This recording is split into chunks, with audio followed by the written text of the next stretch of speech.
వంక రవీంద్ర గారు క్లుప్తంగా ఎక్కువ మంది మెంబర్స్ మాట్లాడుతానంటున్నారు. క్లుప్తంగా అధ్యక్ష, ఈరోజు రిటైర్ కాబోతున్నటువంటి ముఖ్యంగా 6 ఒకరు మళ్ళీ రీఇన్స్టేట్ అవుతున్నారు. వారందరికీ ఆయురారోగ్యాలు ఉండాలని, ఆనందంగా వారి యొక్క పొలిటికల్ లైఫ్ ఉండాలని కోరుకుంటూ, మరి ముఖ్యంగా నేను హై స్కూల్ చదువుతున్నప్పుడు యనమల రామకృష్ణ గారిని స్పీకర్గా చూశాను. మరి మా తండ్రి వంక సత్యనారాయణ గారి అసెంబ్లీ అప్పుడు ఎమ్మెల్యేగా ఉంటే హౌస్లోకి వచ్చి స్పీకర్గా ఆయన ఎంత క్రమశిక్షణగా చేసేవారు, ఎంత కమాండ్గా చేసేవారు. నేను హై స్కూల్ ఒక 8th క్లాస్లో ఉండగా నేను ఆయన చూడడం జరిగింది. మరి అలాంటి వారిని మళ్ళీ ఇప్పుడు నేను వారితో పాటు, మా తండ్రి గారితో నేను కూడా వారితో పాటు ఉండడం, వారు గత సెక్షన్లో చాలా చక్కని విషయాలు మాట్లాడడం, ఎంతో మోస్ట్ సీనియర్ వారిని తోటి ఉన్నాను అనేటువంటి ఒక తృప్తి కలుగుతుంది. మరి వారి యొక్క నాలెడ్జ్ చాలా విపరీతంగా, చాలా అమోఘంగా అది ఉండేది, హ్యాండిల్ చేసే విధానం ఉండేది.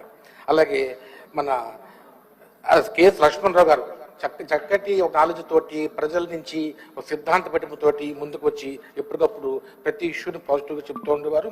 అలాగే పల్చూరు అశోక్ బాబు గారు, వారు మొన్న అసెంబ్లీ మనకన్నా ఒక పొలిటికల్ క్లాసెస్ కూడా మేము అక్కడికి వెళ్ళడం జరిగింది.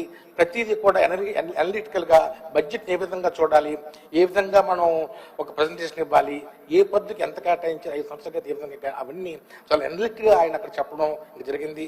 చాలా చక్కటి నాలెడ్జబుల్ పర్సన్. అలాగే దువ్వారపు రామారావు గారు కూడా, వారు నాకు వ్యక్తిగతంగా బాగా తెలుసు. చాలా ఏ పార్టీలో ఉన్నప్పటికీ అందరికీ బాగా సహాయపడతారు. చక్కటి మంచి స్వభావం ఉండే వ్యక్తి.